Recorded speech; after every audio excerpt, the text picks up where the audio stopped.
नाहजुल बलागा में मौला अली अलैहिस्सलाम का खुतबा, मैं हैरान हूं कि शिया ने इतना बड़ा खुतबा ओवरलुक किया हुआ है, जिसमें हजरत अली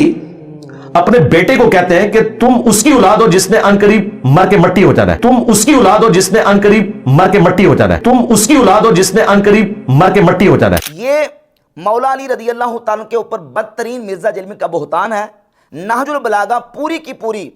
आप पढ़ के देख लें, शुरू से लेकर आखिर तक मौला अली रज़ी अल्लाह तआला के किसी खुतबे के अंदर इस तरह के कोई लफ्ज़ मौजूद नहीं है जिसका तर्जमा ये बनता हो कि मैंने भी एक दिन मर के मट्टी हो जाना है। मर के मट्टी हो जाने का जो दावा मिर्ज़ा जलमी ने करके मौला अली रज़ी अल्लाह तआला पर बहतान बांधा है, ये मौला अली की शदीद तौहीन और गुस्ताखी है। ये उर्दू तर्जमे के साथ नहजुल बलागा हमारे पास मौजूद है, इसको पढ़ लें। और ये 8 जिल्दों में तमाम नहजुल बलागा मुकम्मल खुतबात जो हैं, जो अहले तशय्युअ के यहाँ मोतबर किताब समझी जाती है, जिसको 4वीं सदी में एक शिया आलिम शरीफ रदी ने जमा किया, शिया के यहाँ ये किताब मोतबर समझी जाती है। दोनों किताबों के अंदर मौला अली रदी अल्लाह तआला की तरफ जो मंसूब खुतबात हैं, उनमें से किसी खुतबे के अंदर कोई ऐसा लफ्ज़ मौजूद नहीं है जिसका तर्जमा ये होता हो कि मैंने एक दिन मरकर मट्टी हो जाना है। ये मिर्ज़ा जलमी ने बदतरीन गुस्ताखी और तौहीन का इर्तिकाब किया है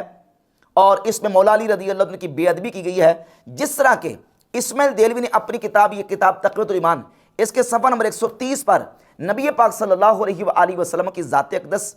की तरफ झूठ मंसूब करते हुए इस्माइल देलवी ने यह कहा था कि हुजूर ने फरमाया, यानी मैं भी एक दिन मरकर मट्टी में मिलने वाला हूँ। अल-अयाज़ु बिल्लाह ताला, नबी पाक अलैहिस्सलातु वस्सलाम की कोई ऐसी हदीस मौजूद नहीं है। जिस तरह इस्माइल देलवी ने नबी पाक अलैहिस्सलातु वस्सलाम की ज़ात अक़दस पर झूठ बांधते हुए गुस्ताखी और कुफ्र का इर्तिकाब किया, इसी तरह मिर्ज़ा जलमी ने मौला अली की ज़ात अक़दस पर झूठ और इफ्तरा बांधते हुए गुस्ताखी का इर्तिकाब किया है। मौला अली के किसी खुतबे में यह मौजूद नहीं है कि मैं भी एक दिन मरकर